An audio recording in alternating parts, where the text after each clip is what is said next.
Travel along, Catholic pilgrims, for 1 year as we read through St. Faustina's diary. Join me, Amy Thomas, each day for a short reading out of the diary which brought us a deeper understanding of Christ's divine mercy. Hello, Catholic pilgrims. Welcome to day 168 of our readings from St. Faustina's diary. So in today's readings, especially at the beginning, we're going to be talking about happiness in heaven. Now, I have read other saints that talk about how there are basically different levels of knowledge and happiness we can attain in heaven, but it all starts with the work that we do here on earth. Now, that doesn't mean that those at a lower level are jealous of those at a higher level. They're completely happy and they, don't have any jealousy or envy or anything like that. It's just the more work we do here on earth, the greater level of happiness and knowledge of God we can attain in heaven. And we'll talk about that after we do our readings. So we are reading today from Notebook 2, numbers 771 through 776. In that same moment, the soul drowns entirely in him and experiences a happiness as great as that of the chosen ones in heaven. Although the chosen ones in heaven see God face to face and are completely and absolutely happy, still their knowledge of God is not the same. God has given me to understand this. This deeper knowledge begins here on earth, depending on the grace given, but to a great extent it also depends on our faithfulness to that grace.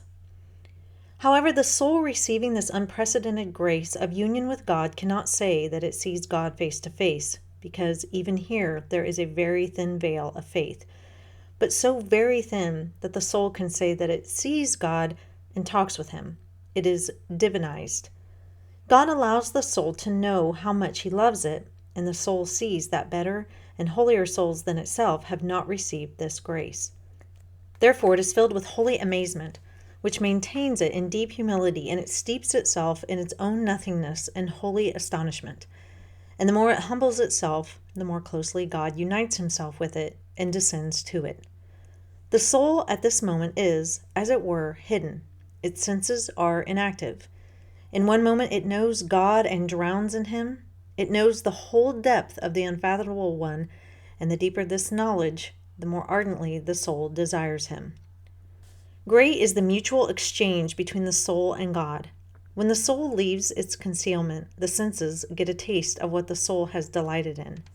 Although this also is a great grace from God, it is not a purely spiritual one, for in the first moments the senses do not take part. Every grace gives the soul power and strength to act and courage to suffer. The soul knows very well what God is asking of it, and it carries out his holy will despite adversities. Yet the soul cannot proceed on its own in these matters. It must follow the advice of an enlightened confessor, for otherwise it could go astray or gain no profit. O my Jesus, I understand well that just as illness is measured with a thermometer, and a high fever tells us of the seriousness of the illness, so also in the spiritual life, suffering is the thermometer which measures the love of God in the soul. My goal is God, and my happiness is in accomplishing his will. And nothing in the world can disturb this happiness for me. No power, no force of any kind. The Lord visited my cell today and said to me, "My daughter, I will not leave you in this community for much longer. I am telling you this so that you will be more diligent in taking advantage of the graces which I grant you." Last year, when I did a study on angels, a pretty in-depth study on angels, because I really like talking about angels, I learned that there are different levels of angelhood, I guess you could call it. There are, 9 levels, and the seraphim sit at the top. They are the closest to God. And it's not that the angels are envious of one another or the ones that are at a lower level, if I can use that word for lack of a better word, lower level, on the rung of the angel hierarchy. It's not as if they're like sad and depressed and, oh, I wish I could get up to the seraphim or anything like that. They are completely happy. They love God. They are completely content in their place, and they don't worry about it. It's completely fine. And so today, Sister Faustina is talking about when we get to heaven. And there are saints that have written about how the more work you do here on earth to grow closer to God, the higher your level of happiness and knowledge of God will be when you get to heaven. And again, it's not as if those who are, I guess, a little bit lower in that level, again, lack of words here, are unhappy or jealous or pining away for the day when they could possibly reach another level of happiness. They're all completely happy. They're all completely content. It's just there's even more that can be gained. And, once you've gotten to your level, that's just where you are. And it kind of makes sense because let's think about this. Let's say you have a person who has strived to live a holy life. They have studied scripture. They have tried to live their lives by doing God's will.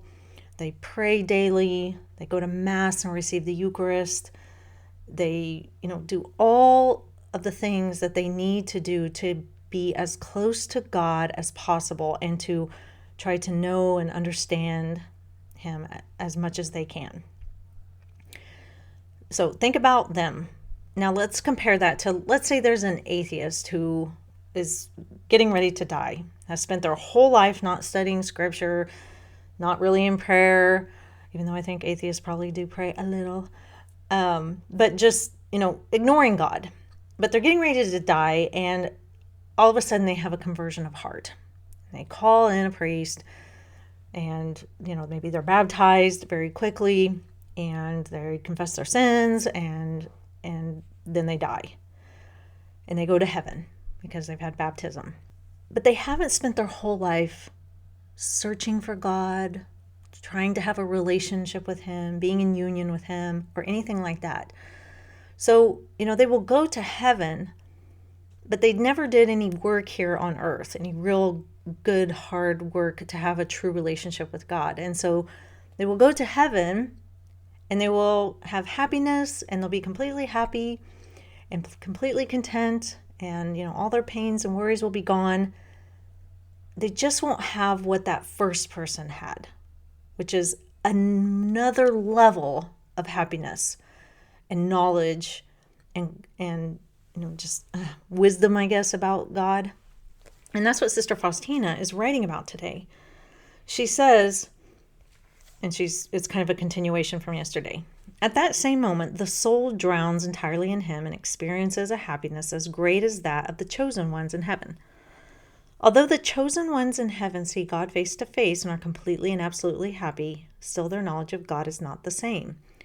God has given me to understand this. This deeper knowledge begins here on earth, depending on the grace given. But to a great extent, it also depends on our faithfulness to that grace. And she goes on to say, however, the soul receiving this unprecedented grace of union with God cannot say that it sees God face to face. And she's talking about, here on earth, even if you're given this great unprecedented grace, you're not really seeing God face to face as you will in heaven. And so that's what she's talking about. But this is what I've seen other saints write about, is how this deeper knowledge begins here on earth. But they're all happy. They're absolutely happy. Everything is good. Nobody's jealous. Nobody's envious. It's just there's more that can be obtained. And so this is why it's so important. Some people are like, I'll live my life how I want. And when I get old, then I'll get into religion. But what if there was even more happiness and more exuberant joy that you could obtain? Not that you won't be happy, but what if there could be even more that you could get by doing that work here on earth? Wouldn't you want to do that? I would want to do that. I want to do that. And I think it's important. And it's almost like, and I don't want to use the word reward, but I guess that's kind of what it is. It's the reward for working hard to have a relationship with God. He rewards those who try really hard by giving them even more. And that's something that we have to take into account. We can't wait till the end of our life to then start getting into our faith when we've got all this time to study scripture, to pray, to go to mass, all those things. If that means that we get to be even closer to God, like the seraphim, shouldn't that be what we want to do? I don't know. That's what I want to do. So I would just encourage you to think about that. And I know some people kind of get bent out of place when they hear this, like, oh, God's giving more happiness to some people than to others. But it's just based off of what you've done here on earth. If you've worked hard to have a relationship with God, it's going to be even more so in heaven than somebody who hasn't had a relationship with God, but does get to heaven, through God's mercy and grace. It's going to be compounded in heaven. You're going to see the fruits of your effort and your responding to God's grace in heaven. And I think that's really exciting and a great reason to fully live out our Catholic faith, because we love God, and if we love God, we want to be as close to Him as we possibly can get. So that is all for today, Catholic Pilgrims. I will see you back here for day 169. And until then, live the faith boldly and travel well.